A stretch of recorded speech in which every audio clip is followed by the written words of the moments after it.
Väčšina ľudí si myslí, že keď si postavia nový dom, tak automaticky bývajú zdravo. Častokrát tá realita je opačná. Moderné domy vedia byť uzavreté, plné materiálov, ktoré dýchame každý deň, ktoré ovplyvňujú náš spánok, energiu, to ako sa cítime, ale aj naše vzťahy a nervový systém. Dnes sa rozprávam s Marekom Hrabíkom z Bývame zdravo, ktorý tvrdí, že dom môže byť väzenie alebo chrám. Poďme úplne konkrétne do toho, čo robíme zle, čo sa dá spraviť ináč, aby v bývaní sme sa cítili dobre a zdravo. Prečo, Marek, podľa teba väčšina moderných domov nie je úplne zdravá, aj keď to vyzerá dobre? Ľudia dnes nie sú dôslední. Nejdú do dôsledku a iba po povrchu. A vtedy to pekné, to, čo predáva, to, čo je v katalógu, to, čo sa leskne, im mnohým stačí, ale tá podstata toho domu, ktorý má byť domovom, je úplne iná. Takže odpoveď je taká, že nie sú detailní a dôslední. A čo sú tie detaily, ktoré odlišujú to zdravé bývanie od toho nezdravého? Za mňa, čo mám ja navnímané, a čo som si ako keby sa naučil, hej, hlavne pri starých domoch, pri rekonštrukcii starých domov a dnes už vlastne pri novostavbách a drevostavbách, tak ide o to, že to je celý komplex ako keby rôznych javov, materiálov, rôznych aspektov, ktoré spolu nejak súvisia a ten interiér a ten materiál majú na nás nejaký vplyv. Čiže my potrebujeme sa naozaj zaoberať tým, že z čoho ten dom je, z akého množstva tých materiálov a položiť si otázku, že ako prebieha ten proces výroby, ako to potom funguje v tom prostredí a tak ďalej. A tam, keď sa začneme nad týmto zamýšľať, tak zistíme, že všetko je vlastne vymyslené už. Všetko potrebné tu už máme a to nám vlastne dáva príroda. Aj tie základné suroviny v tej prírode sa nachádzajú v tej prvotnej podobe. My nepotrebujeme vytvárať nové zlúčeniny a stále nové chemické vzorce, aby sme vylepšovali nejaké vlastnosti, s ktorými nie sme spokojní, lebo my sme vlastne nespokojní s tým, čo tie vlastnosti majú, tie prírodné materiály. Takže keď sa dostaneme k tým vlastne základným zdrojom, ako je drevo, kameň, hlina a potom už nejaké trošku spracované materiály, ako je nejaká tehla a tak ďalej, tak zistíme, že nám to úplne stačí na to, aby sme mali veľmi kvalitný interiér, aj energeticky veľmi už kvalitný v dnešnej dobe, ale zároveň naozaj to je pre nás veľmi prospešné prostredie. Že my nepotrebujeme nič nové vymýšľať, my sa vám potrebujeme obklopiť tou prírodou v tom našom dome. To je celé. Je to tak, že tie prírodné domy lepšie dýchajú, menej plesne sa tvorí. Čo sú tie také konkrétne veci, ktoré môžu určiť to, či to niekomu spôsobuje alergiu, alebo dýcha tú pleseň, čo môže ubližovať, že v čom je tá prírodná stavba vlastne v tomto vhodnejšia? A je to ako aj vravíš, že to sú vlastne určité fyzikálne javy, ktoré im umožním, aby prebiehali, alebo im neumožníme, ktoré chcem, aby vynikli, ktoré sú pre mňa žiaduce a tie, čo nie sú pre nás žiaduce, pre naše zdravie, tak ideálne, aby sa tam tie fyzické javy neodohrávali. A prírodná stavba samotno to nezaručuje, že sa to nestane. A tam už je opäť komplex nejakých informácií, nejakých zručností a v skutočnosti sa bavíme o nejakej stavebnej fyzike, ktoré keď rozumieme, akým javom prebieha, tak s tým potrebujeme pracovať. A to, že je ten dom z prírodných materiálov, je ako keby akože bonus naviac, ale kľúčová je vlastne stavebná fyzika. Poď. Tak tu pracujeme. A môžeš tu vidieť, tak ako máme tieto dve veľké brány, tak vždycky tu máme dva domy vlastne rozpracované. A buď sú to samostatné moduly, v tomto prípade tu máme ako dom, ktorý pozostáva z týchto dvoch. Toto je vlastne jeho strecha. To sa vlastne presunie na tento. Takže tu sa to všetko vytvorí, keď už to má fasádu, strechu, dáme si to na záhradu a tam sa dokončujú ešte interiéry, aby sme potom tu vedeli zase začať niečo ďalšie. Poď sa pozrieť. Môžeš očkom nakúknuť do interiéru, ako to tu vlastne prebieha. Aj sme tu v takej fáze hrubej stavby, kde už sa robia zaklopy finálne, ale je vidieť ešte izolácie, kvalitnú vzduchotesnosť, ešte je vidieť, ako to vlastne je prepaskované. Veľmi pekné drevohliníkové okná tu máme. Takže veľmi, veľmi pekný projektik. Tu je taká časť stolárska, kde vlastne vyrábame interiér tých našich domčekov a všetky nabytky na mieru. Hej. Takže kuchyňa, kúpeľňa, všetky skrinky, povrchy, obklady, v podstate parapetné dosky, všetko si vlastne vyrábame tu.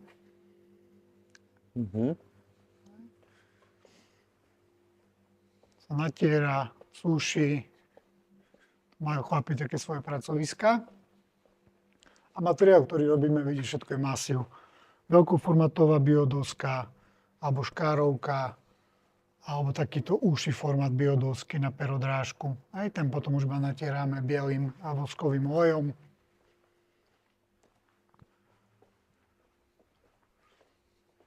Tu je také stredové pracovisko, kde sa krátia materiály. A tu je ešte také máme vlastne tie veľkoformátové, veľké B záhranoly, ktoré tvoria základ domu. Tu sú väčšinou uložené nejaké pracovisko. Poď trošku nakúknúť do tohto. To je vlastne prízemie toho domu, čo sme sa bavili. A tu je tá časť tej kuchyne s obývačkou. A veľmi pekná okná, som už spomínal, mne sa veľmi páči ten štýl, že je to vlastne drevo, jemný nádych takej maslovej, takej slonovej farby. A pekný detail ešte tu teraz vidieť, ako izolujeme špáru, tak je to ručne vypchávané konopou, aby následne sa to takto vzduchotesne prelepí, aby to bolo funkčné, ľahko opraviteľné, recyklovateľné a hlavne my ako remeselníci, keď pracujeme, tak nemusíme žiadnu purpenu striekať, vytvárať nejaké odpady, ale takto krásne si to vieme spraviť. A aj tie detaily, ktoré nie je vidieť a sú vlastne následne schované, tak sú veľmi precízne a kvalitne spravené. Aj táto podlaha, tu už potom vo finále nikto neuvidí, ale je to čistý duskový záklop, žiadne OSB dosky, ale iba čistý masív. Tu ešte vidieť vlastne našu inštalačnú predstenu. Tady je vedená inštalácia. Všetky diery sú vlastne ošetrené. Následne sa to zatvára a takto už vlastne je povrchovka. A takéto nádherné okienka. Toto je konkrétne drevohliník. To je vlastne vyšší štandard. Nie je to nutnosť, ale štandardom sú vlastne drevo okná a stroj s klami, vyšší štandard je drevohliník. To je vlastne schodisko potom do poschodia budúceho. Malá, ale šikovná kúpeľka, kde sa dá všetko ešte vlastne zmestiť, aj sprchovací kút.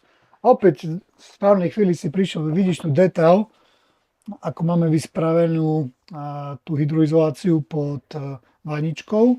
Toto následne sa ešte spraví hydroizolačne, že ak by došlo k nejakému unikaniu vody, ktorú ale nevieme hneď vidieť, tak je to usmernené vlastne do tejto šachty.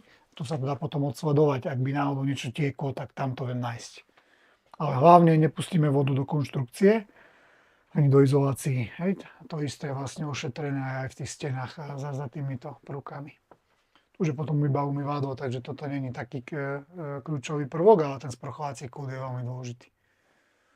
V rámci toho vývoja tiež sme sa už vlastne ponaučili a niektoré veci robíme ako keby násobne ich dimenzujeme a rátame so všetkým možným, len aby sme potom nemali ako náročné opravy a zbytočne by niečo nedegradovalo, lebo tá voda, tam to nie je väčšinou vidieť hneď, keď sa niečo stane, väčšinou až neskôr, tak týmto to máme vymyslené.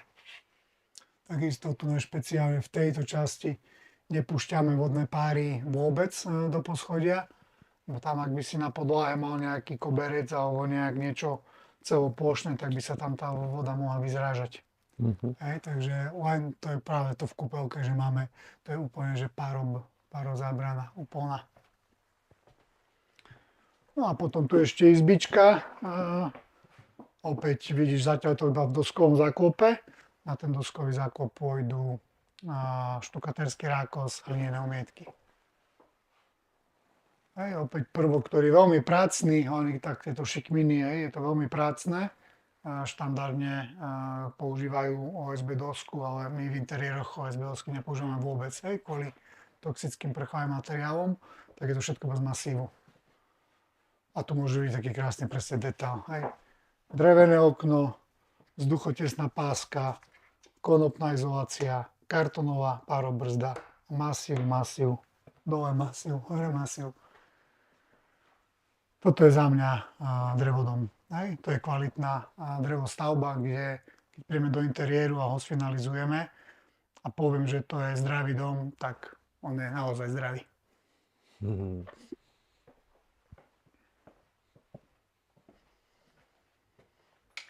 Poď.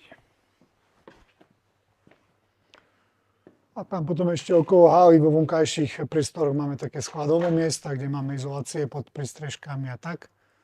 To si vždycky naskladňujeme vopred, pred každou zákazkou, že sa to nakúpi na skladni, nachystá sa a že keď tieto domčeky idú vonku, robí sa interiér, tak vieme začať na ďalšom pracovať. Tak, Premyslené. tak, tu máme, tu sa dá vidieť vlastne ten dom v reze celý. Taká vzorka, ktorú zo sebou niekedy vozíme. Že toto je skladba strechy, 45 cm izolácie, skladba obvodovej steny, hej, tu máme 4 a 16 je 20 a buď máme 6 alebo 10, hej, čiže 26 cm alebo až 30. Membrána fasádna, dvojité vetranie a fasáda drevená. Skladba podlahy, opäť 20 cm plus 8, čiže 28, plus dubová masívna podlaha a opäť jedna fólia prepojená s touto a v strope to isté. Tu je taká inteligentná fólia, ktorá má variabilnú SD hodnotu a umožňuje vodným páram prúdiť oboma smermi. Takže to je naša technológia, ktorá je funkčná. Tu môžeš vidieť tú skladbu tej umietky, ako som ti hovoril, že je doskový zákop, štukaterský rákos, hrubá vrstva, vystúžená, zrovnaná finálna vrstva. To je takáto hnedá, tu je takáto vanilka, alebo môže byť veľkoformátový biodoska. Zhora akustický strop. Nie je to žiadna jadrová fyzika, toto čo robíme, nie je to nejaké naše šialené know-how. Kľúčové sú vzduchotesnosti, kľúčové sú detaily a kľúčové je neustúpiť a nerobiť kompromisy. No toto dokáže spraviť hockto. No napriek tomu to nerobia, lebo áno, materiál je drahší, remeselná práca je drahšia a zvolia si cestu lacnejších materiálov, jednoduchších postupov, aby mali obchodovateľnejšie stavby, ale za nás to nie je cesta. Hej, za mňa takáto drevostavba je niečo, čo vydrží 100 rokov a viac. Je zdravý interiér pre nás a je to recyklovateľné po skončení životnosti, takže je tam aj takáto miera zodpovednosti, hej, za budúce generácie. Poď, dáme si kávu. Ahojte. Vieš dávať hore a dole také návody a postupy. A vieš dať aj nejaký konkrétny príklad nejakého domu, ktorý môže spôsobovať nejaké problémy? Môžem to pomenovať spôsobom, že máme dom, v ktorom sa žije, býva tam rodina a tá vlastne má nejaký svoj život, varia, sprchujú sa, fungujú tam a produkujú vlhkosť, teplo, takisto vonku je nejaká iná teplota, v interiéri nejaká teplota, vonkajšia vlhkosť vnútorná a všetky tieto veci ako keby majú nejakú svoju tendenciu, hej? Nejaká vlhkosť sa chce niekde dostať, nejaký tlak ju niekam tlačí. A toto sú tie javy, ktoré potrebujeme my ako keby im rozumieť. A keď sa to spraví zle, tak práve tá zvyšená vlhkosť, ktorá je tam, kde nemá byť, nejaké rostné body, zlá izolácia, tak vytvoria vlastne vhodné podmienky pre iný život, pre iné baktérie, pre ktorých je to vhodné a tie nám potom vlastne vytvárajú pre nás neúplne vhodné prostredie. Takže tá vlhkosť je taký najprimárnejšia vec, čo poznáme odjak živa, ako keby. To bol vždycky kvázi nejaký ten problém a nejaké rostné body a zvýšená vlhkosť, tvorba pliesni a tak ďalej. Ale tých tých aspektov je tam oveľa viacej, hej? Lebo my vieme ísť ako keby po tej takej viditeľnej stránke, to čo vidím, ale je tam viacej ešte ako keby rovín, ktoré majú na nás tiež veľký vplyv a nie je ich hneď vidieť. A to sú aké? No to je napríklad tá rovina, ako si naznačil na začiatku, že je tu nejaký naše telo z niečoho pozostáva. Sme na niečo naučení, máme sa tisíce rokov, hej, v tom prostredí na tej zemi nejak žijeme a naše telo vlastne z tej zeme sú, hej, ako všetko je to nejaký uhlík, nejaké bunky. A my nejak interagujeme s tým prostredím a je niečo, kde naše telo je ako keby ako doma, hej, aj v lese si ako doma, v podstate vo vode, keď plávaš tiež vlastne je ti fajn. A sú prostredie, ktoré pre nás není vhodné v zmysle, že naše telo ho nepozná. Lebo to, že tu máme niečo 50 alebo 100 rokov, my na to ešte nie sme prispôsobení. A on to neznamená, že to je hneď zlé. Ono to možno za 500 rokov už to bude pre nás v poriadku, ale teraz momentálne nám to nevyhovuje, lebo naše telo je je v strese, v tom prostredí a spustí určité mechanizmy, rôzne obranné, stresové, je v strehu ako keby, lebo je tam niečo nie v rovnováhe. Takže práve tie novodobé materiály, povrchy, farby a ešte nejaké toxické látky v tom spôsobia, že náš nervový systém není OK z toho. Aj? A byť v dome, kde chcem si oddychnúť, chcem tam spať, trávim tam čas s rodinou a aby bolo telo ako keby našpanované, to ti není ideálny stav. Hej? Čiže preto je fajn mať to prostredie také, kde nielen ja ako hlavou si poviem, že tak už mi je dobre, už som doma, hej, zložím tašku, to spravíš z takého rozhodnutia, a už aj telo sa tak rozhodne, lebo aj ono niečo vidí, niečo navníma a ono si povie, aha, tu som doma. Môžem spustiť, vypnúť senzory, ohrozenia, strachu, úteku, neviem čo všetko a sa úplne vykľudní. Takže to je taká hlboká rovina, o tom by sa dalo veľa rozprávať a není to nejaká ezoterika, to čo hovorím, to sú merateľné veci. A aj o keby tej energetickej rovine domu, čo sa bavíme, tak všetko sa to dá merať. My dneska vieme merať elektromagnetický smog napríklad. A takisto vieme zmerať to, že linená omietka ho tlmi. Reálne ti ho zníži. Čiže keď ti idú káble v stene, ktoré sú zaomietané tou hlinou, a je to obyčajný kábel elektrický, tak už tá samotná hlinená omietka ten elektromagnetický ako keby žiarenie vie trošku tlmiť. A to je merateľné, to vieš aj odmerať prístrojmi, to nie sú nejaké akože sci-fi veci. A kľúčová vec, ktorá má na nás veľký vplyv je vlastne náboje vo vzduchu, čo sú častice, vlastne záporné jonty. Tie sú pre nás veľmi prospešné, aj pre naše telo. V prírode v lese sa nachádzajú v obrovskom ako keby množstve na tú svoju jednotku, ako sa to merá. Ale v tých moderných stavbách a klimatizovaných interiéroch je ich veľmi málo už tých jednotiek, lebo sa vybíjajú tými kladnými nabitými. A nie som odborník na tú tému. Len chcem povedať to, že toto je niečo, čo sa dá merať. Takže ak prídeš do stavby, do domu, kde máš výlučne prírodné materiály bez povrchového ošetrenia, tak tie sú nabité práve tými zápornými iontami.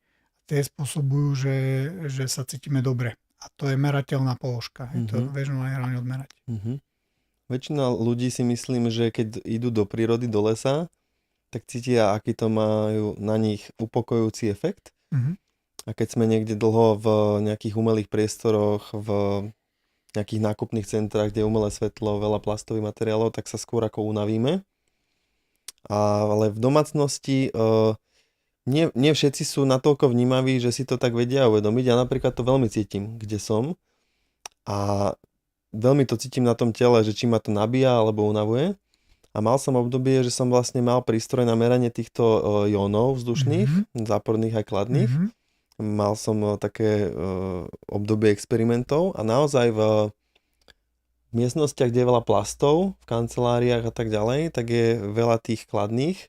Že sú na to štúdie, že naozaj je to veľmi dôležité a tie prírodné materiály vyrábajú tie správne jóny. Takže fakt som to meral a fakt to vidno extrémne. A vieš, ako na to prišli, že taká jednotka je, že treba merať?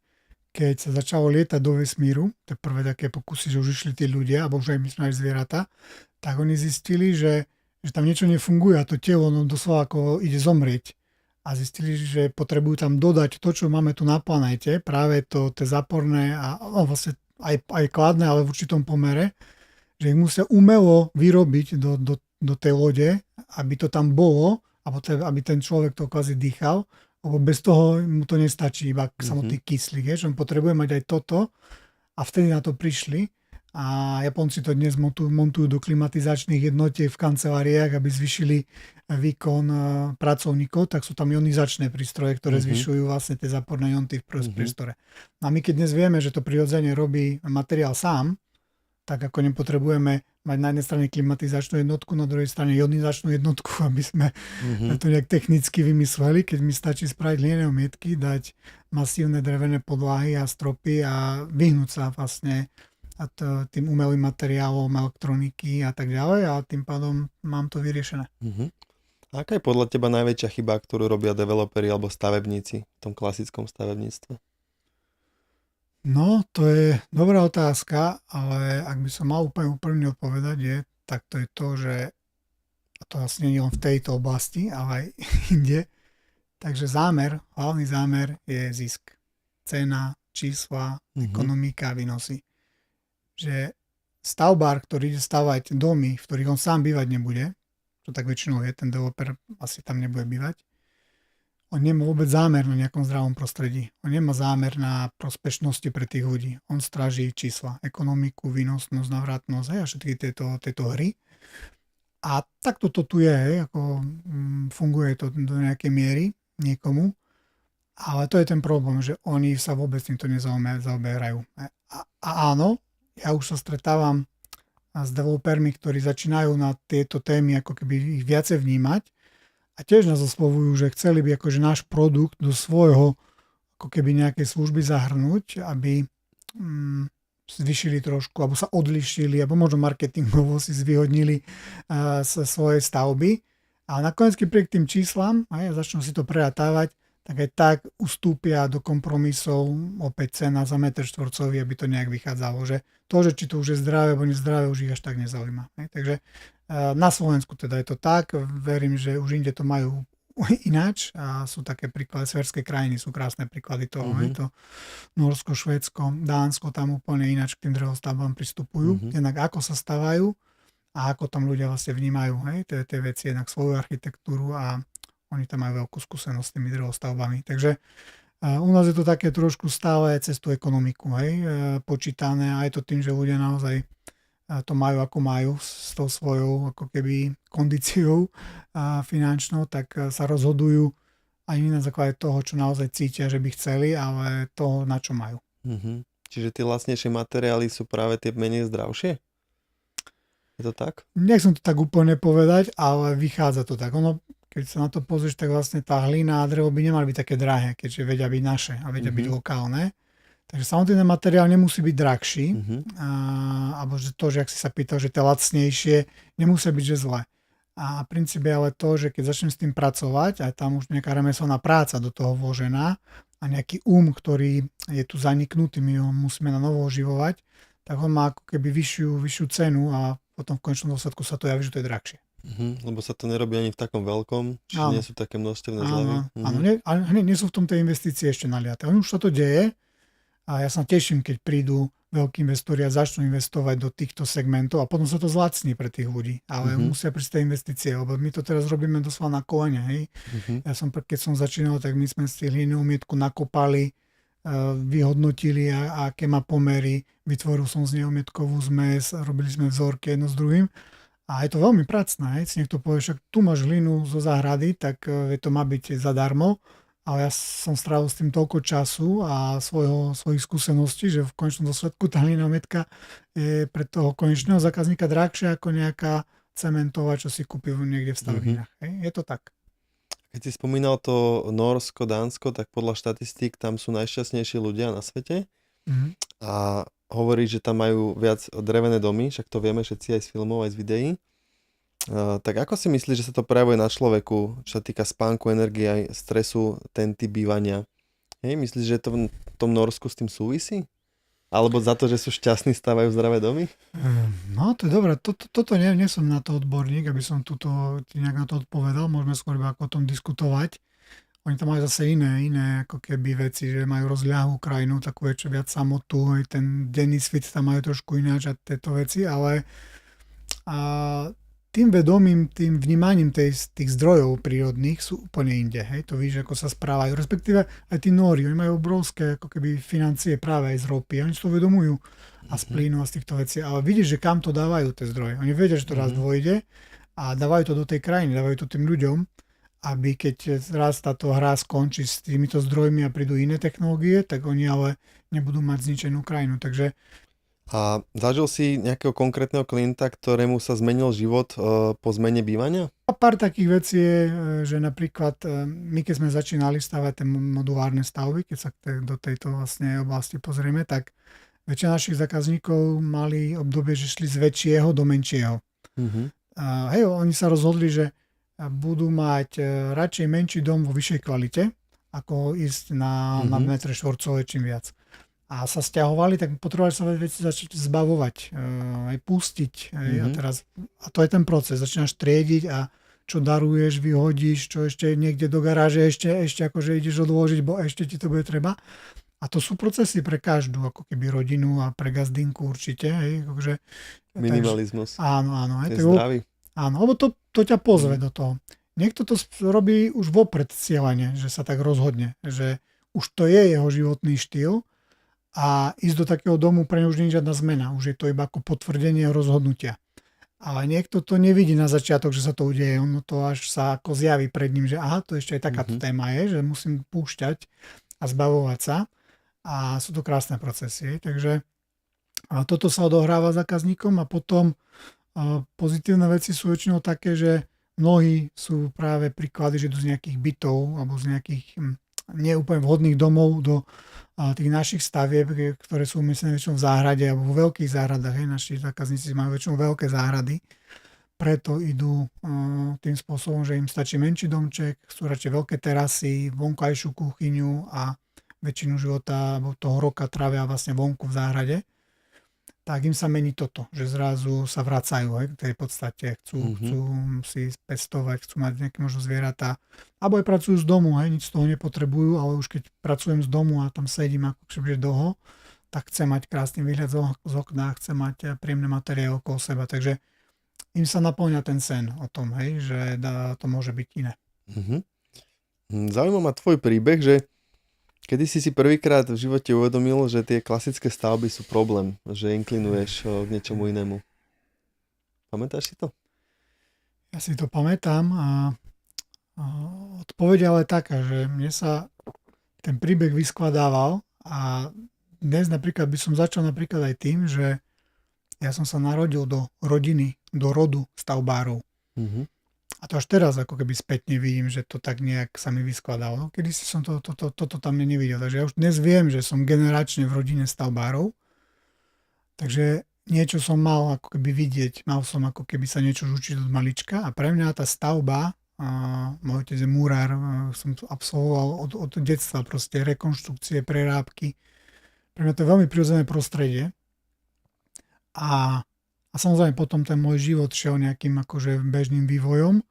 Ale vlastne ten moment, keď vlastne s manželkou sme začali, keď sme sa vrátili zo zahraničia, začali sme riešiť, že akože naše bývanie, že chceme nejaký dom, to bolo niekde v roku 2010, tak vtedy som objavil, že chceme nejaký drevodom a vtedy som zistil, že sú nejaké domy, kde tá izolácia je zo slamených balíkov.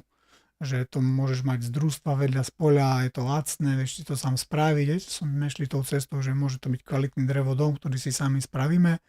Ešte takýto akože alternatívny vtedy spôsob. Takže to bol taký prvý popu, že wow, že slamený domček, to bolo v 2010. A zároveň sme tam hneď narazili na to, že ale tu nikto nie je nič, čo to stava. Že tu bol pár takých pionierov vtedy, ktorí tu niečo robili, v Čechách viacej, na Slovensku ešte málo. Tak tam, a vtedy to bolo obdobie, kedy som vlastne pomáhal otcovi rozbiehať stavebnú firmu, keď som sa vrátil zo zahraničia. Bolo to klasická firma, proste bežné materiály. Tak chvíľku som to robil a potom ma to ako z toho tak akože vyhodilo von. Nevedel som prečo vtedy. Som, že to nechcem robiť, aj tie lepidlá miešať a proste veľmi rýchlo to skončilo. A nejaký čas som sa aj zamestnal v obchodnej firme na pozícii manažéra obchodného som pracoval 3-4 roky. A popri tej práci som mal skvelého šéfa, že mi umožňoval mať také väčšie dovolenky, dlhšie, mimo sezónu, tak som sa začal vzdelávať a začal som chodiť na workshopy ohľadom hlinených umietok, prírodného staviteľstva.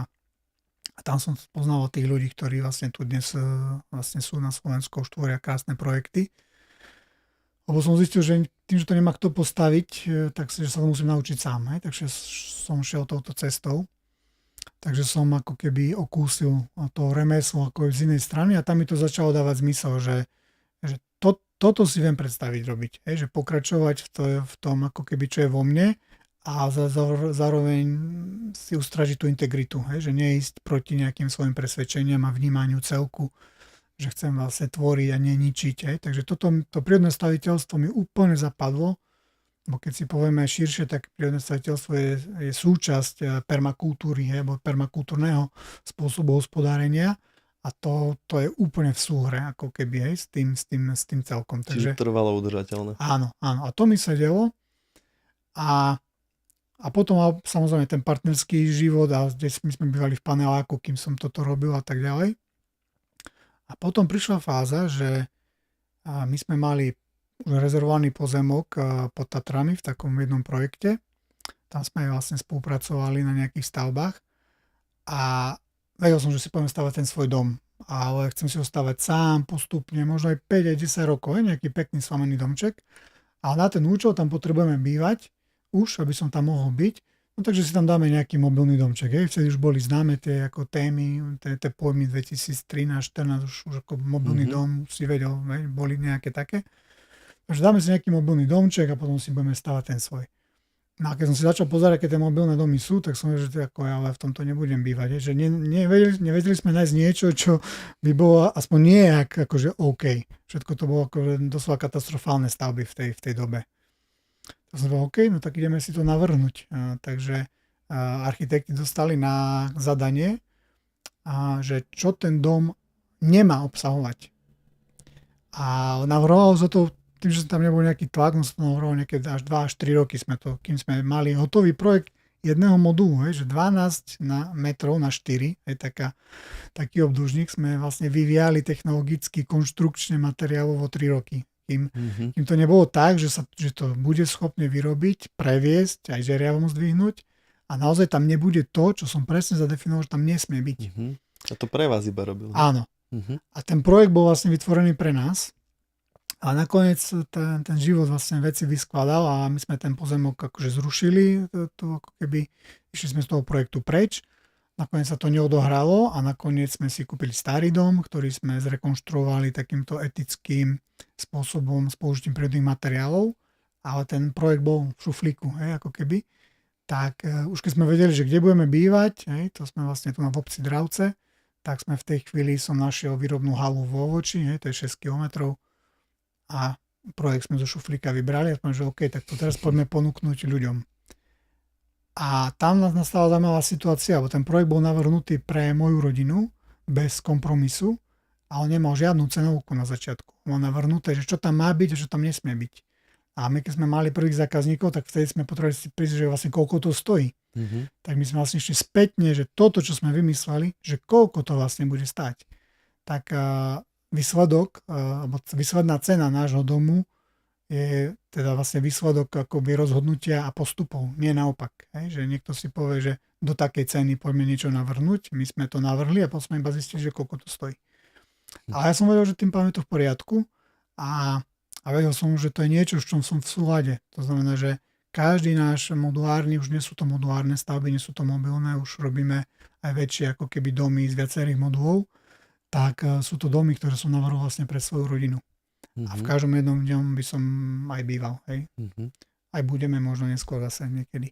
Takže toto je ten príbeh, ktorý je úplne odlišný a je to zároveň pre mňa aj veľká zodpovednosť, aj výzva neuhnúť alebo neustúpiť, keď sú tie tlaky, ktoré prichádzajú zvonku, z prostredia alebo v rôznych nejakých krízových situáciách, kde doslova zvonku počúvam, že Márek, však veď sprav kompromis, veď toto keď zmeníš, že tamto zmeníš, budeš to mať lacnejšie, lepšie to predáš, alebo že predáš to vôbec. A Takže takéto výzvy mávam ako keby v etapách, v takých vlnách to ku mne chodí a dnes pre takou stojíme, že či ten môj ako keby až ortodoxný postoj k tomu, že ako tá stavba má vyzerať, za aký má byť materiálov, či je vlastne ekonomicky únosné, či sú ľudia na to pripravení.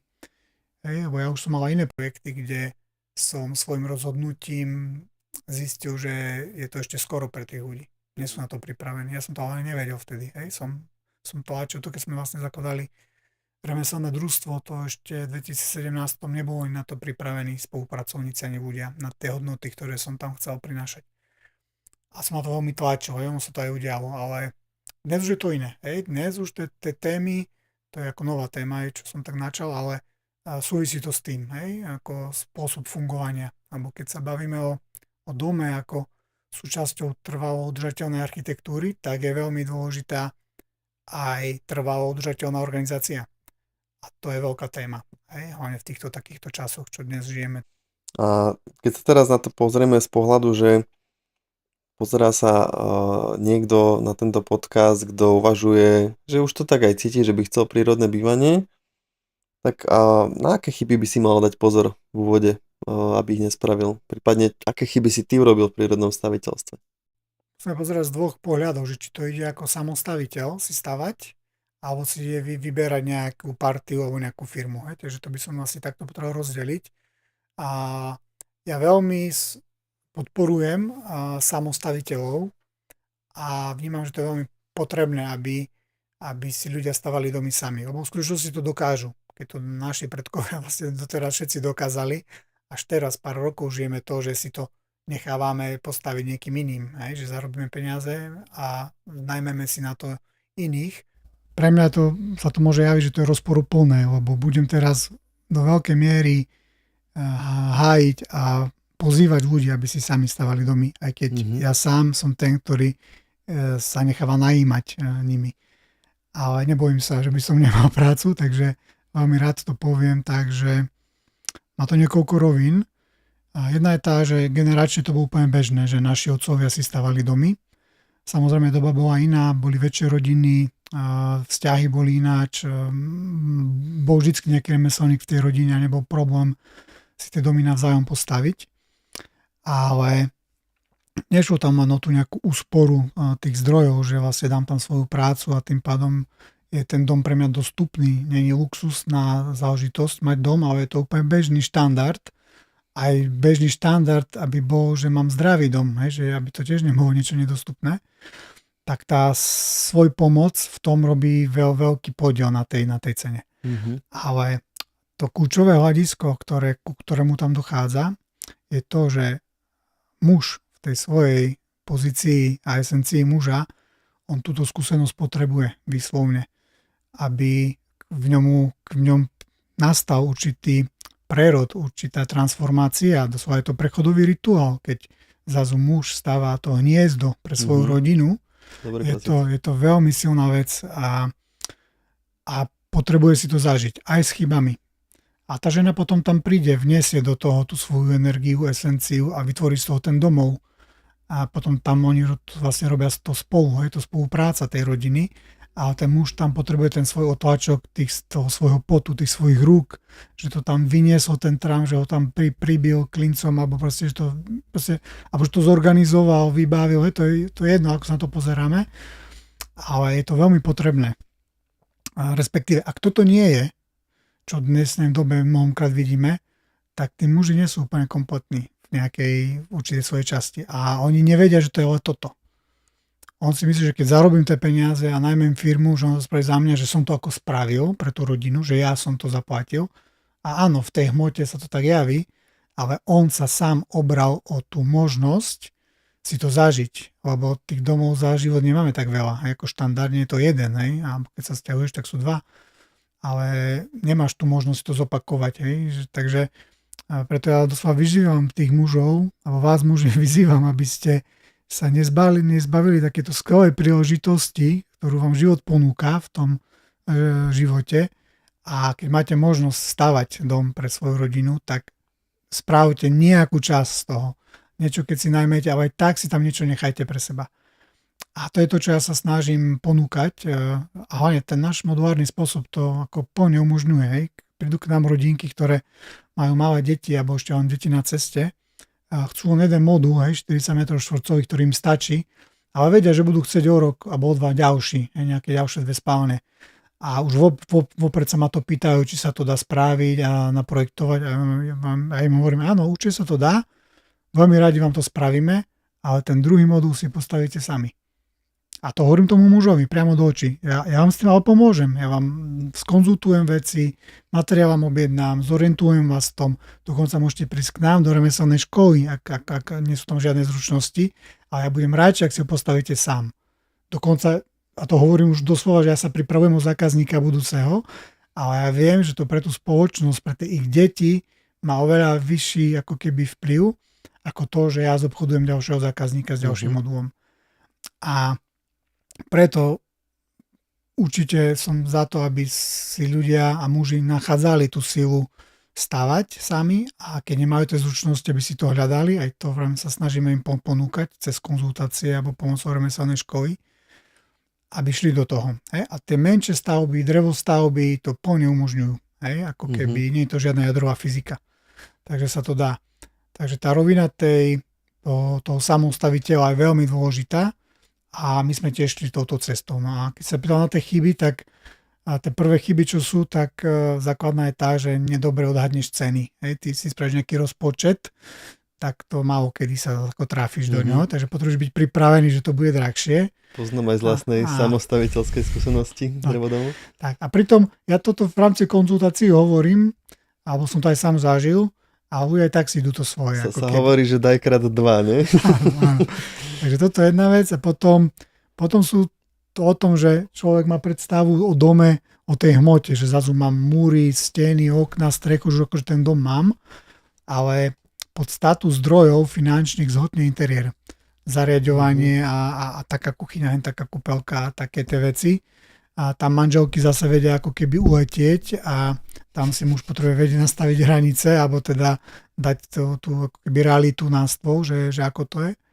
Preto mám zase rád koncept tých rastúcich domov, hej, že stávam to, čo mi dnes treba a na to, čo mám a keď sa tie podmienky budú meniť aj s deťmi alebo s rastúcimi deťmi, tak tie zmeny vyrieším vtedy, keď prídu, lebo tie zmeny prídu o 5 rokov, 10, o 15, čiže ja nepotrebujem mať dneska 200 m štvorcových, že keď deti aby mali, lebo kto vie, ako to bude, kde vlastne budú, na akých školách, či tu budú, hej, čiže stávajme to, čo potrebujeme dnes, možno na 3, na 5 rokov si stávajme stavbičky, lebo tá drevostavba to plne umožňuje pristaviť celý modul, jednu izbu, alebo nakoniec si povieš, že chceš pristaviť izbu a zistíš, že ju nechceš prilepiť k tomu domu, že ju chceš na druhej konce záhrady postaviť, bo tam budeš mať napríklad pracovňu alebo nejaký priestor, alebo že ten tínežer bude nakoniec chcieť mať radšej dom alebo izbu. Hej? Kuchyňu, kúpeľku chce mať pri mámke, ale izba mu bude stačiť úplne ako na druhej konci záhrady.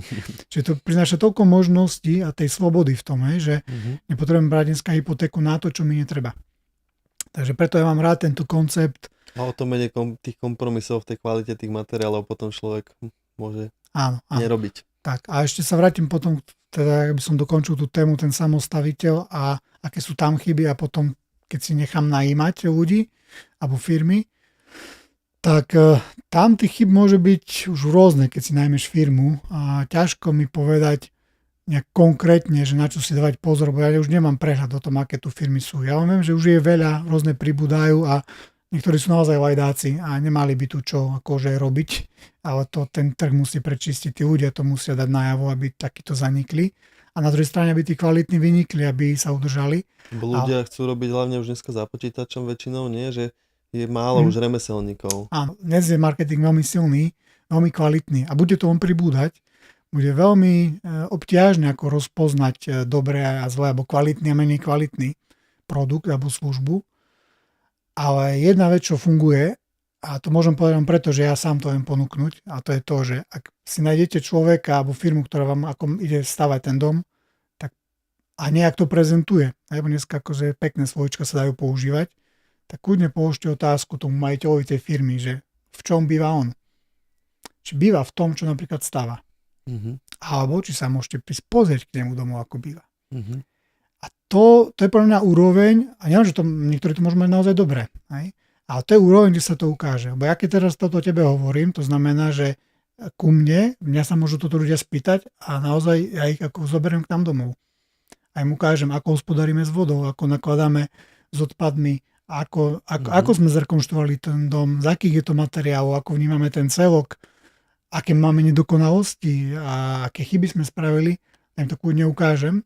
A to isté aj tento dom som vlastne navrhol vlastne tento koncept pre našu rodinu, čiže preto to, čo ja dokážem ponúknuť, zároveň hovorím ľuďom, že sa to spýtajte tých ostatných a tam sa to začne veľmi rýchlo filtrovať. Takže neviem vám povedať, že čo robia iní zlé a na čo si dať pozor, ale choďte takto do hĺbky. Spýtajte sa, že v čom bývajú oni sami. OK. Však aj mňa ste pozvali vlastne k vám prespať túto noc pred podcastom a pekne to máte spravené a dobre som sa tam cítil. Takže ďakujem. A z rána som hneď videl majstrov, ako tam vonku tam riešite nejaký projekt. Pri Strešove, áno.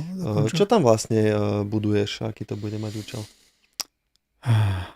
Dnes máme to pomenované, ale dosť možno sa to bude meniť, takže nechcel by som úplne na to tlačiť, že to má byť to. Ale v dnešnej dobe to nazývame, že to má byť v podstate vzdelávacie centrum.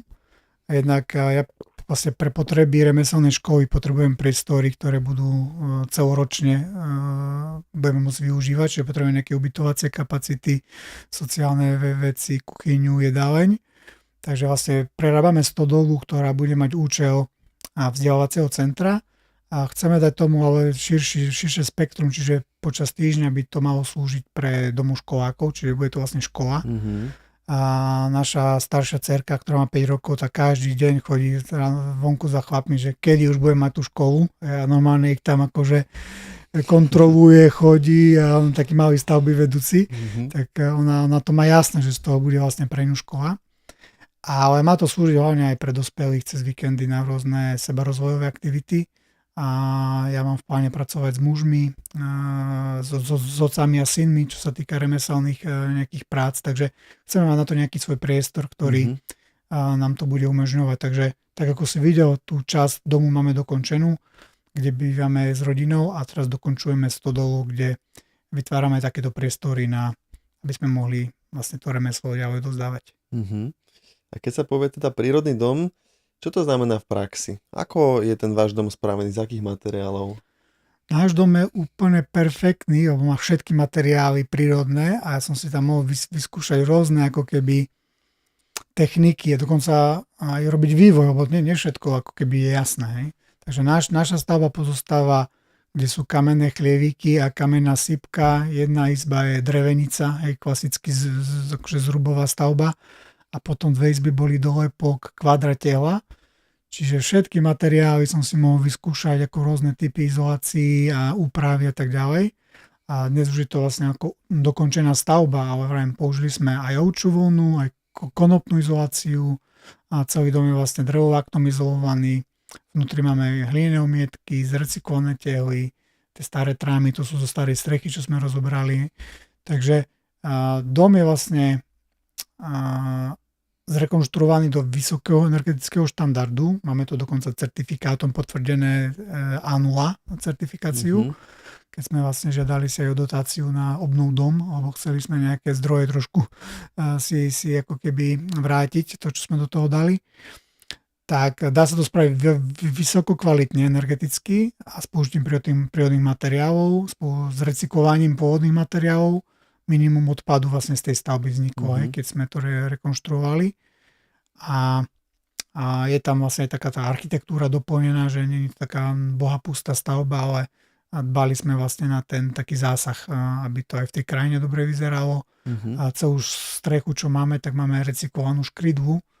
Tam bol vlastne azbestová strecha, ktorú sme dali oficiálne vyskladkovať a na Bazuši som 300 metrov štvorcových starej škrydle nakúpil z rôznych miest a s manželkou sme spolu tú strechu skladali, to si pamätám.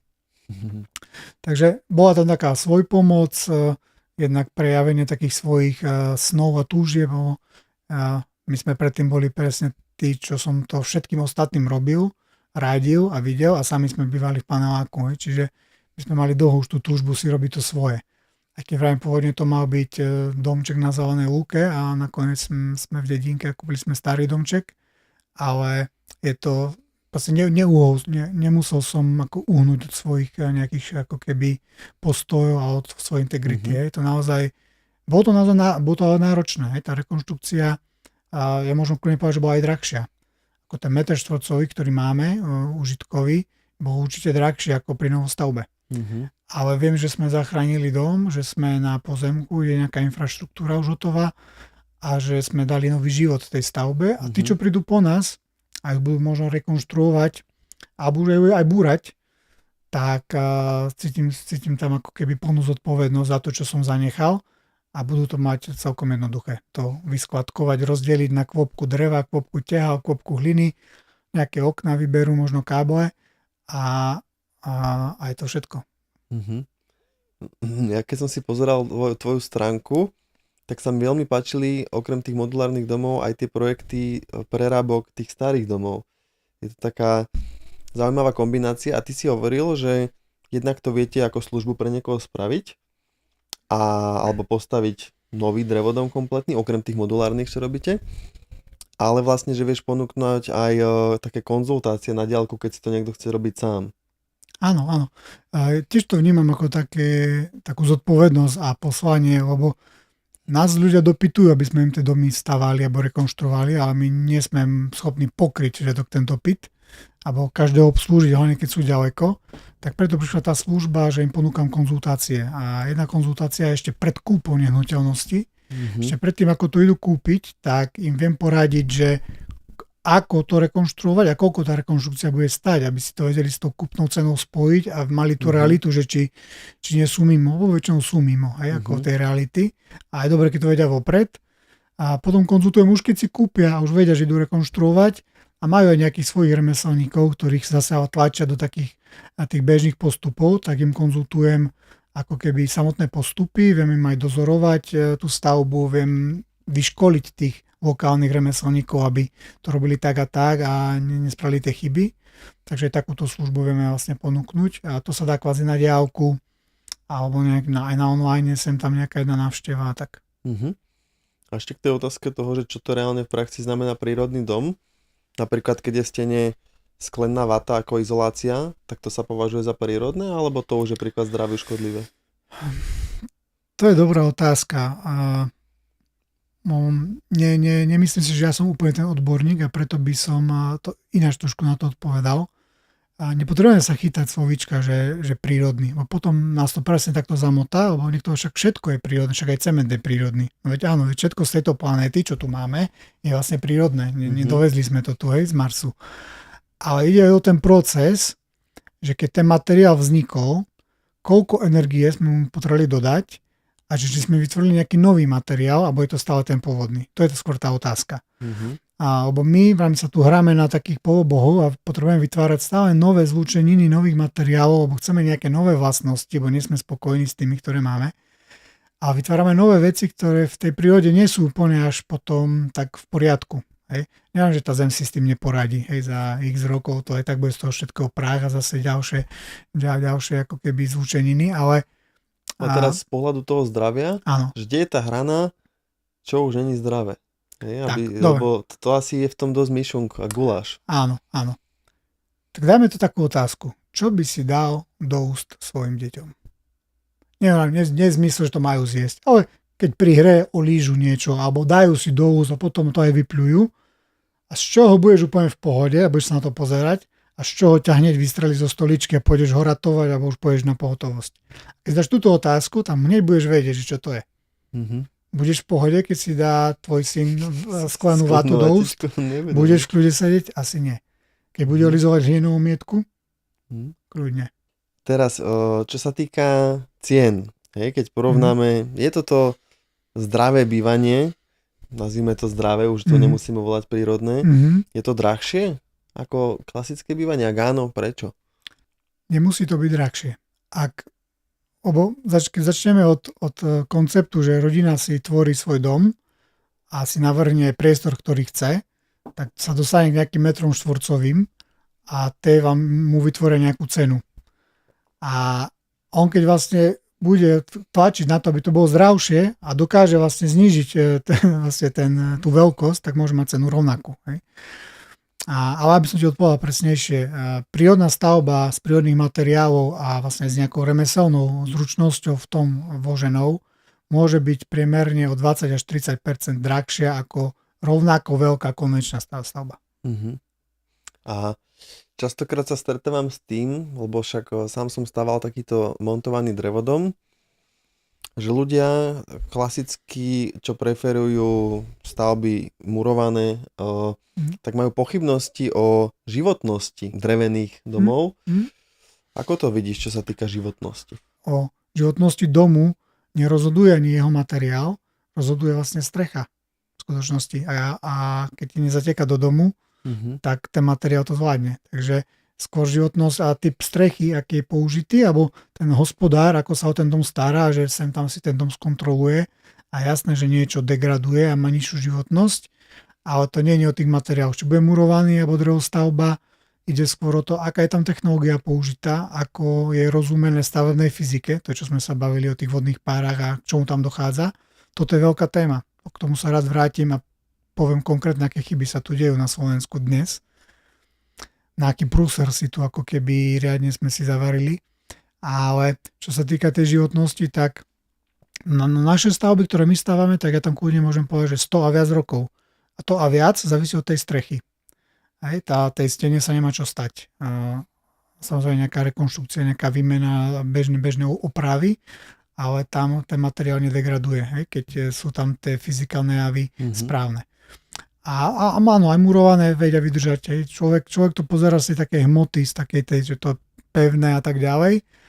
Ale keď sa to pozrieš potom, keď sa niekde zatrasie trošku zem, ako sú na tom tie stavby. Tá drevostavba viacej prúži, viacej vibruje, tá murovaná betónová sa ti rozsype na hlavu. A pritom áno, nestávaš dom, že čakáš zemetrasenie. To hlavne v našej oblasti to tak neriešime, ale keď sa na to pozrieš ako z viacerých ako oblasti, tak čo je ako keby stabilnejšie na preto prežitie.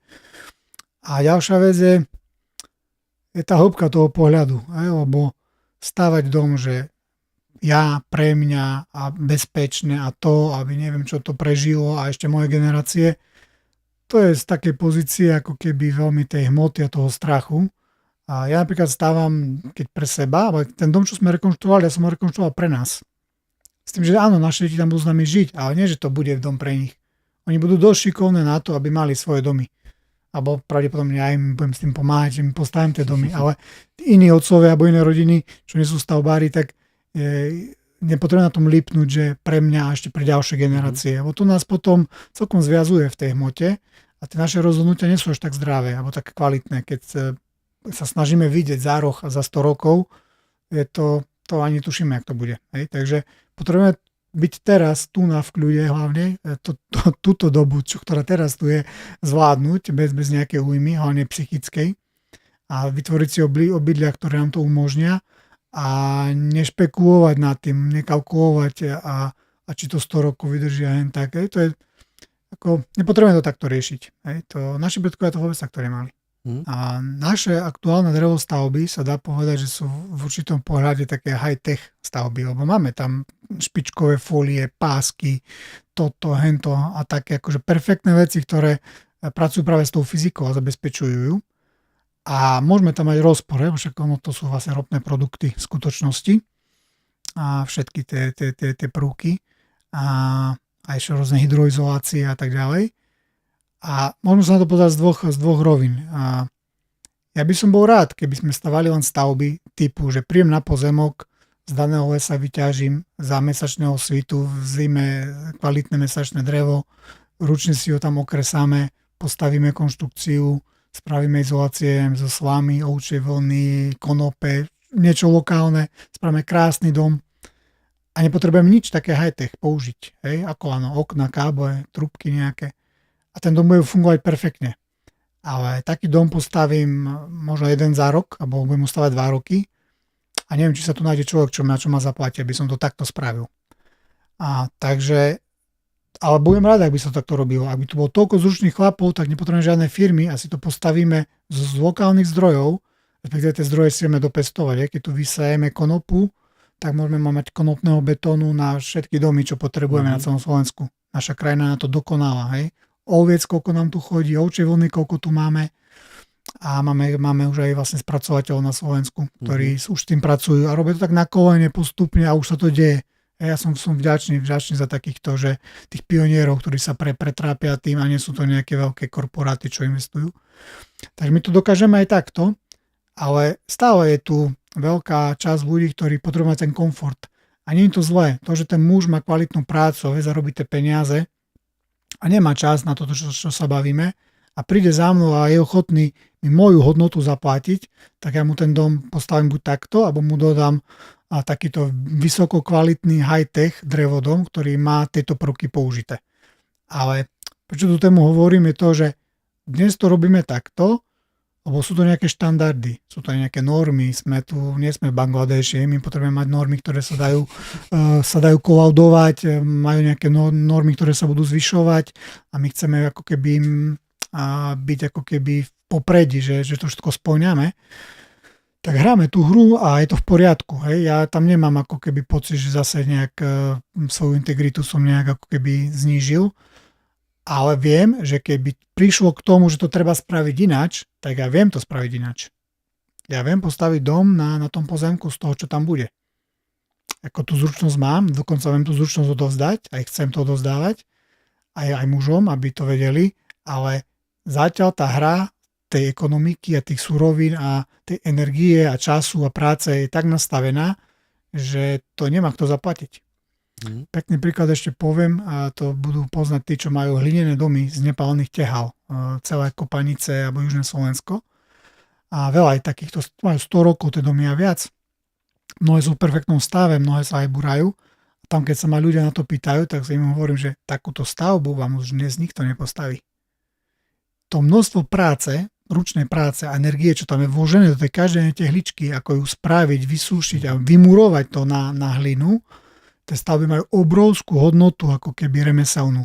A ľudia v tom vidia zrúcaniny a zburajú to. A tam je toľko energie vloženej.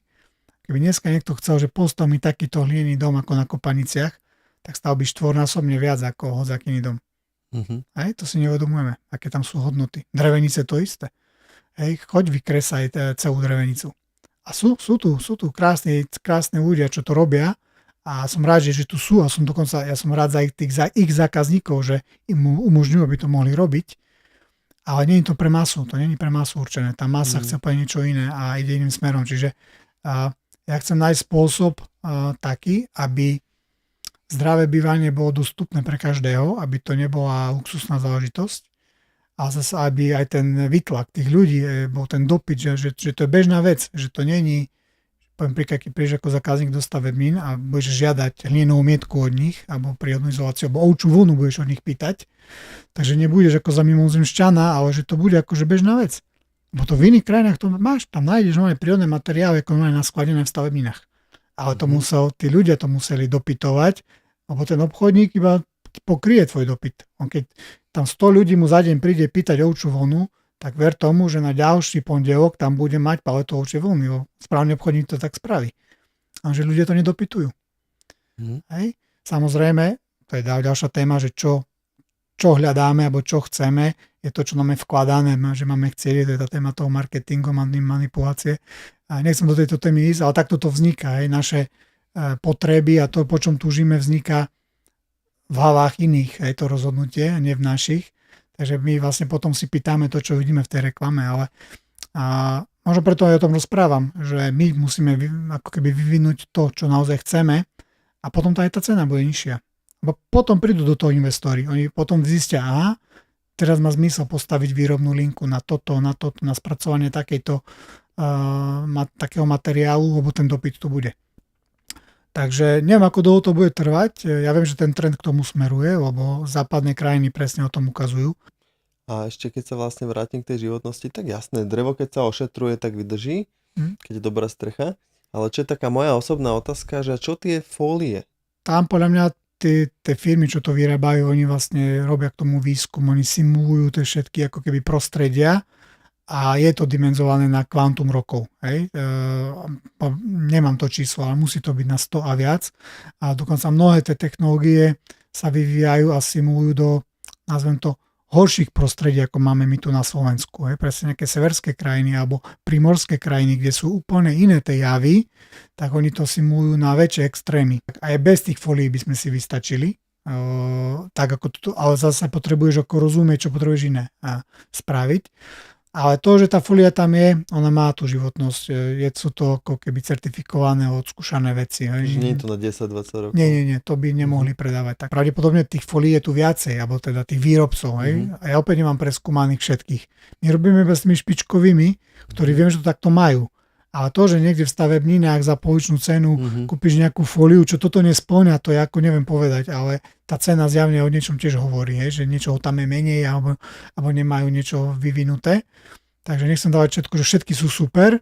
A treba robiť so špičkovými výrobcami. V Európe sú 2-3 špičkoví, ktorí všetci poznajú, ktorí robia kvalitné folie a pásky a robiť s týmito. A ešte ma napadlo, že možno ľudia, čo nás sledujú, tak aj nevedia, o akej folii vlastne hovoríme, aký má účel v tom zdravom bývaní.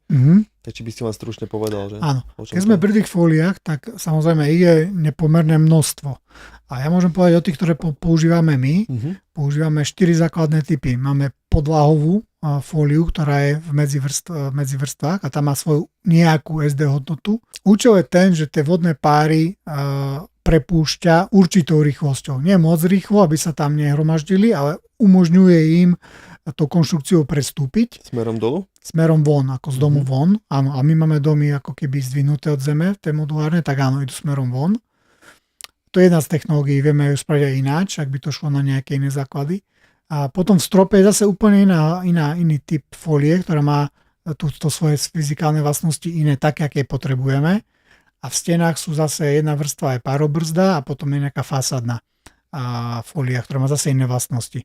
Poviem tu jednu kľúčovú vec pre už aj majiteľov aktuálnych drevostavieb, ale aj budúcich, je, že na Slovensku sa nie všetko robí naozaj dobre. Neexistujú na toto kontroly, toto vám nemá kto skontrolovať, či to je dobre.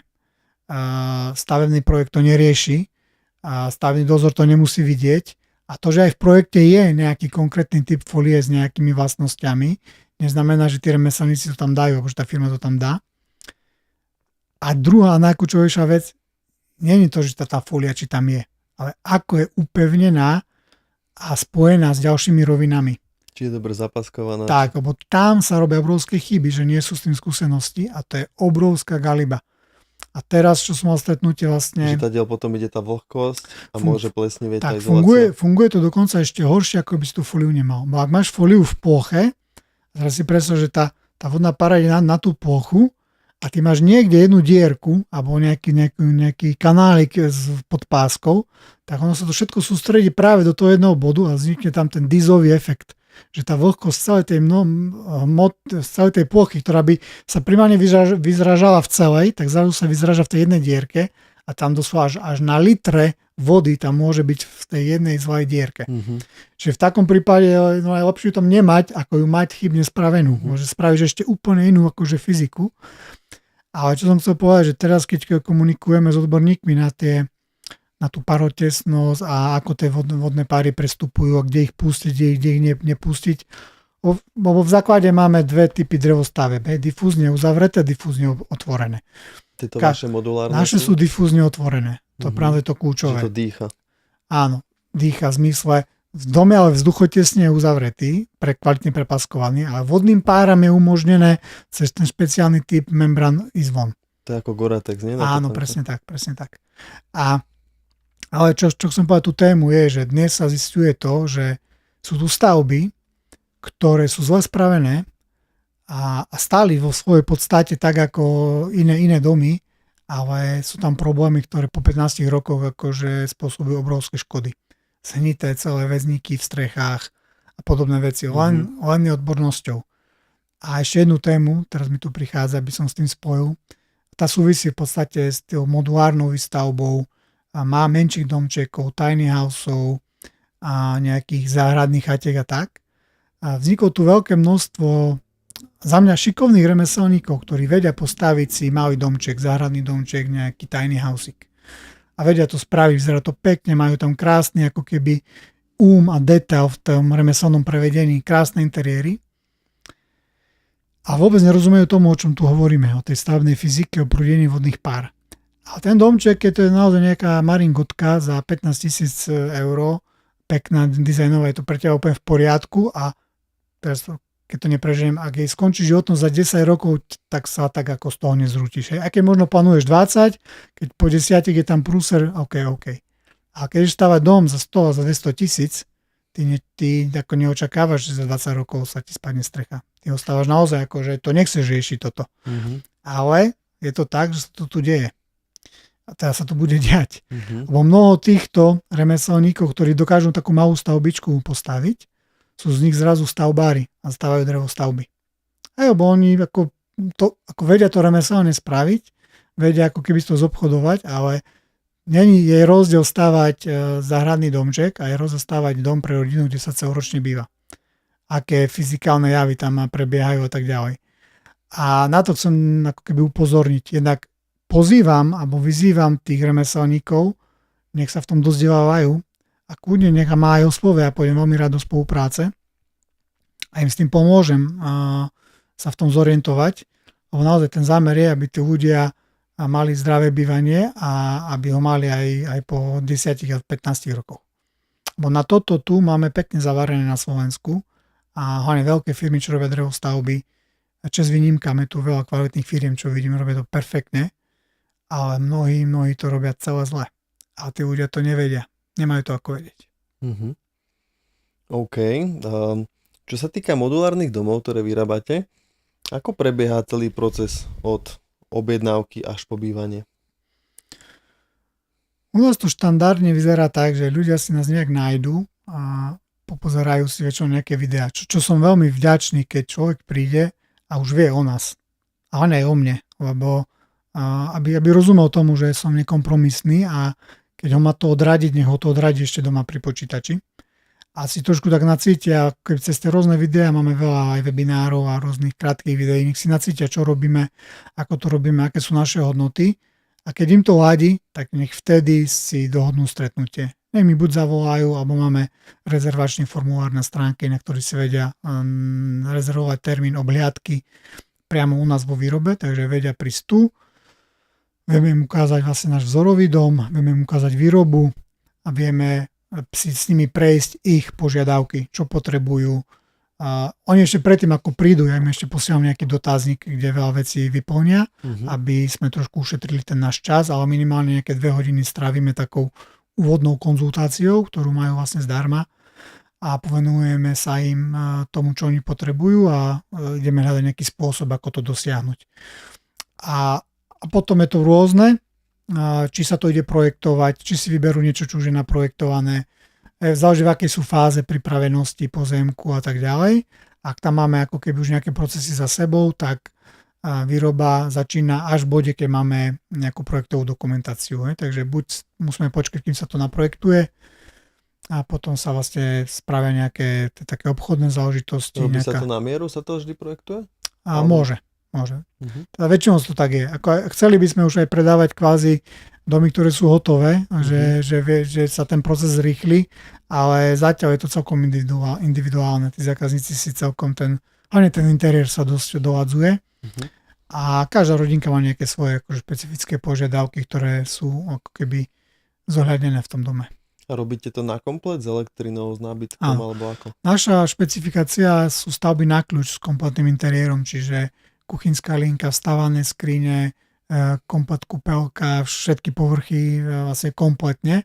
A nie je to podmienka, vieme dodať aj hovodom, aj hrubú stavbu, keď niekto chce, ale tí, čo prídu tu a vidia tie interiéry, robíme všetko z masívu a je to zladené ako keby v tej architektúre, tak väčšinou chcú vlastne aj ten interiér od nás.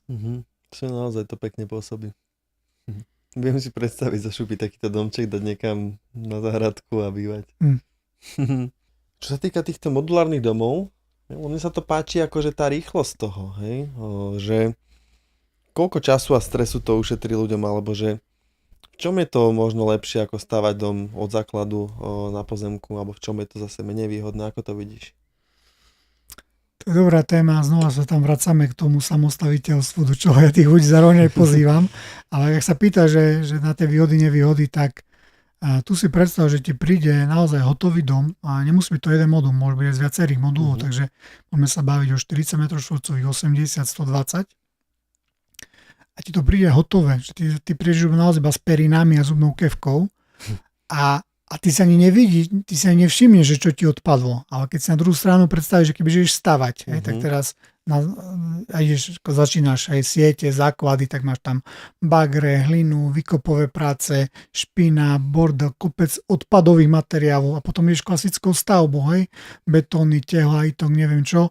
Máš tam kontajner, vždycky odpady a vyvážaš, polystyren ti lietá, vieš, po dvore, proste plasty obalové, všetko to musíš akože riešiť a tá stavba, stavenisko rok alebo 2 roky vyzerá akože katastrofálne, kým tam nespravíš plotík a cestičku, chodníček a nevysadíš to, tak to vyzerá akože 2 roky akože celkom zle. A my toto od toho tých zákazníkov odbrmeníme, alebo my zrecyklujeme úplne všetko. Jediné, čo ide na skládku, sú plastové obaly z materiálov, čo prídu. Všetko ostatné sú prírodné materiály, čiže tie sú znova použité, ako keby my máme minimum odpadu a tie najdrobnejšie odrezky dreva skončia vlastne v peci v zime, keď si kuríme v hale. Takže my máme úplne čistý stôl a dokonca ešte aj zákazník, keď si kúpi spotrebiče, už tie interiérové a my mu ich zabudujeme, tak ešte ani tieto obály z toho, čo príde krabica, pár polystyrenov, tak aj tak my to všetko zrecyklujeme. Čiže on už naozaj má vystarané a má čistý stôl. A to je tá rovina, tá hmotná, to čo vidíme, ale tá rovina mentálna, toho stresu, tých vybavovaní a koordinovať rôznych remeselníkov a tak ďalej, tak toto tí samostavitelia nemnohí to zvládnu.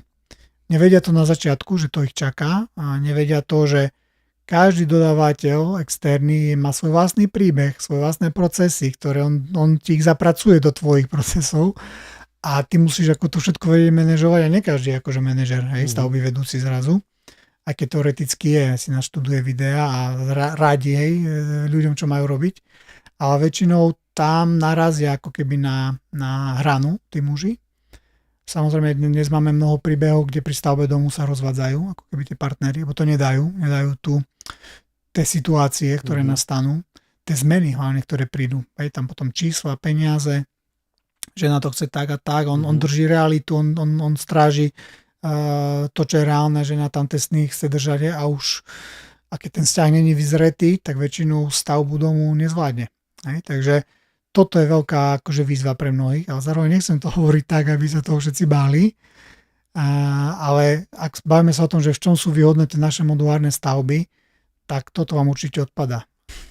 A čo sa týka takej legislatívy, že dá sa to brať ako mobilný dom, že netreba na to stavné povolenie, alebo ako to je v tomto? Toto je opäť širšia téma. Závisí to od pozemku, od katastra, teraz je ten nový zákon, od tej rozlohy. Čiže určite je rozdiel, či to je zelená lúka, alebo sú tam nejaké stavby. Takže ak sú existujúce stavby, je to jednoduchšie, lebo do 50 m2 môžeš to postaviť aj na ohlášku. A koľko má jeden?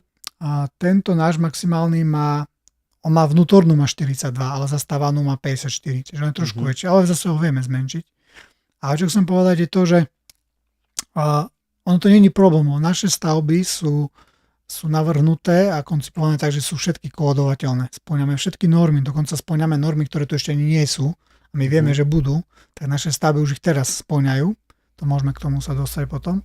A čo sa týka toho, čo sa pýtaš priamo na tie zákony, tak je to veľmi individuálne v tých obciach. Takže treba si to preveriť, ale ak by tam prišlo k tomu, že treba tam stavebné konanie, tak to nie je nejaká prekážka. Je to ako pár procesov naviac, ale tá stavba je akože špičková.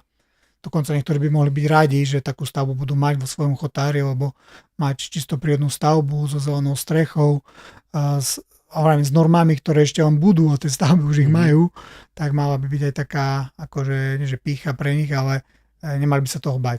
Samozrejme, architektúra je druhá vec. Naše stavby tým, že chceme prevážať, tak oni nemajú moc nejakú peknú architektúru.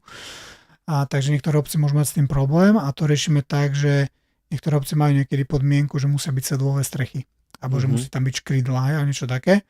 Tak to potom asi dorobíme na mieste. Že ten náš modul príde hotový s interiérom, ale keď tam je podmienka obce, že tá strecha nesmie byť rovná, máme rovné strechy väčšinou, tak sa robí potom ešte na mieste, sa spraví sedlová strecha.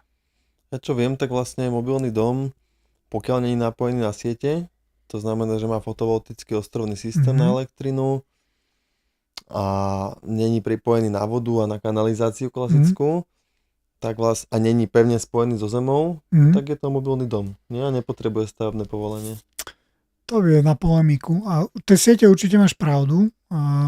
Ono dnes už sa javí na všetko pevne spojené. Keď niečo iba položíš na niečo, na zemný vrúd je napríklad pevne spojené so zemou. Hej. Dokonca aj keď niečo priviažeš len lanom kotviacim do zeme, aj to je pevne spojené. A tá legislatíva to takto charakterizuje. Ono trošku iné sa na to aj pozerať, ale riešil by som to vždy individuálne. My máme zákazníkov, kde idú domy bez aj nejakého ohlasenia a sú napríklad takto ostrovne riešené, že máme ostrovný systém, ktorý je tam navrhnutý, sú úplne sebestačné a sú aj na základoch. Hej, a v tej opcii je to nejak umožnené. Hej, že treba by si to vždy konkrétnu situáciu preveriť. Ale som rád, že spomínaš tú sebestačnosť a tie ostrovné systémy, lebo to je tiež taká téma, ktorá je dnes akože zaujímavá a my sa aj ňou zaoberáme a môžem povedať, že takmer každý náš dom je vlastne v konečnom sledku potom ako ostrovný systém riešený. Hej. Takže aj toto máme vymyslené a vieme pomôcť ešte aj s vodou, filtráciou vody, odpadmi, koreňové čističky vieme odporučiť, ako to naozaj spraviť, že to máš vo svojej režii, zodpovednosti svojej vlastnej a tak ďalej.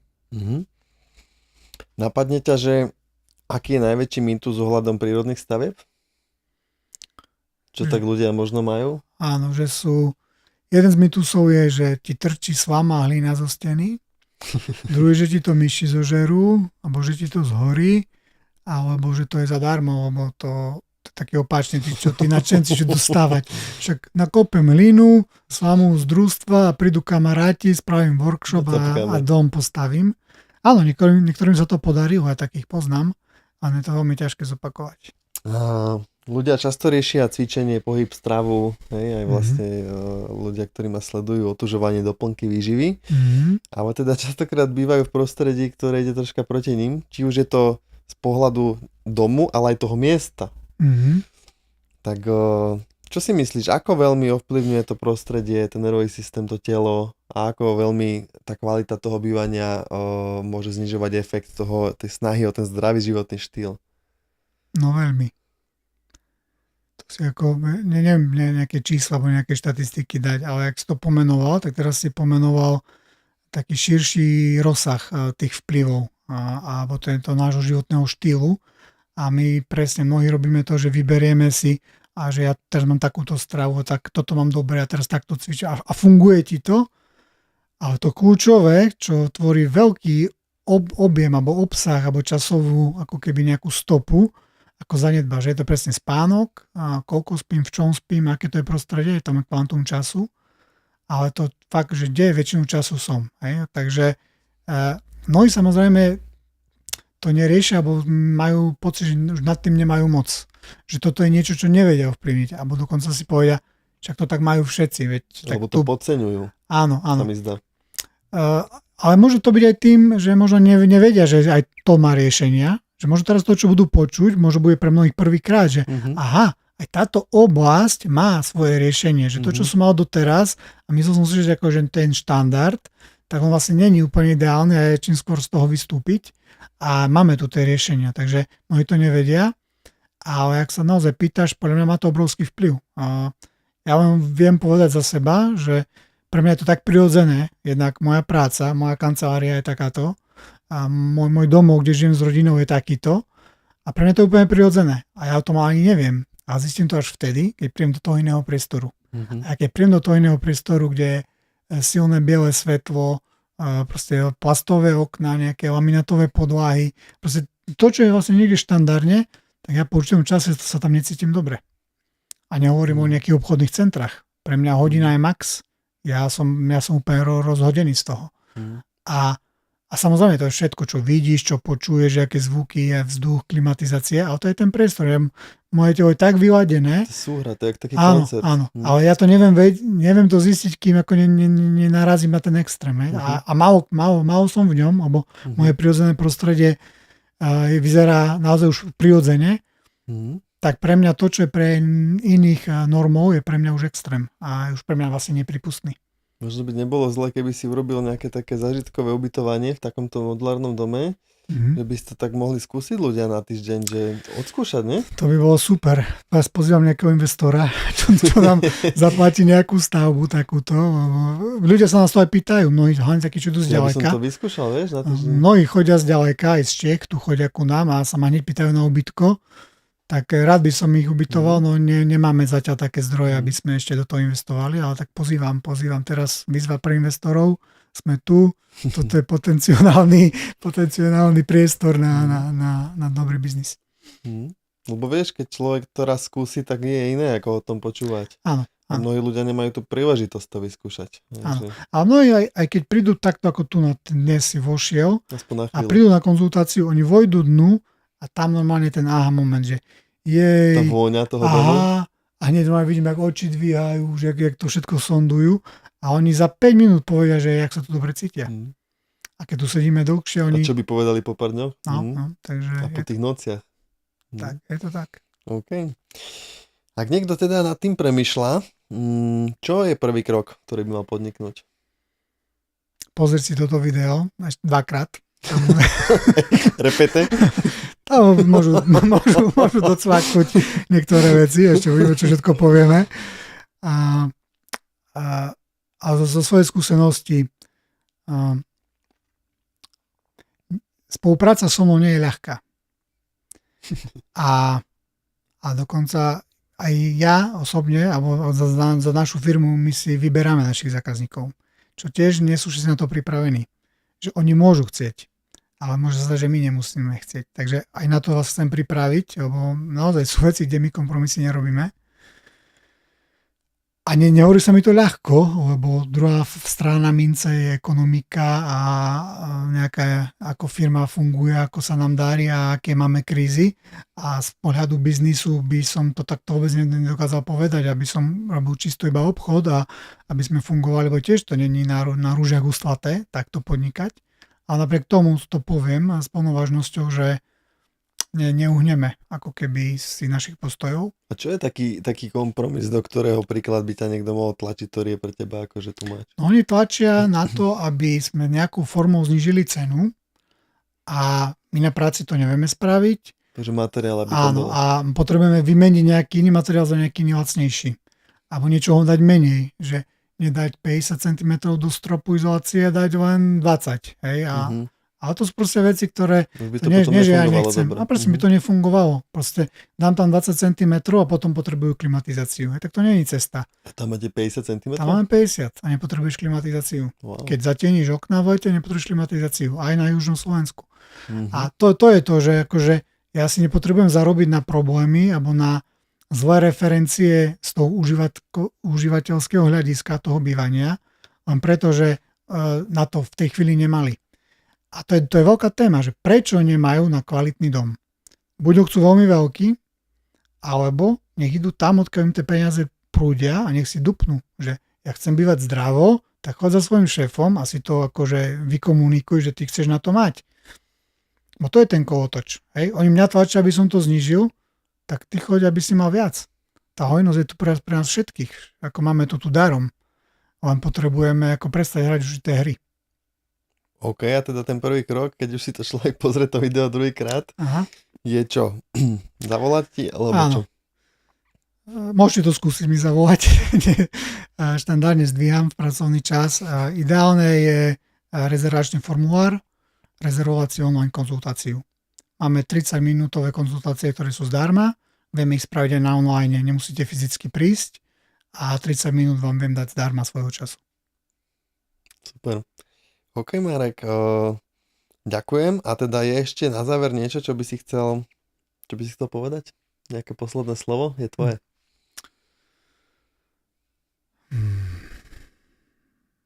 Je dosť možné, že som povedal nejaké veci, ktoré sa mohli niekoho dotknúť. A je dosť možné, že to bol aj zámer. A napriek tomu chcem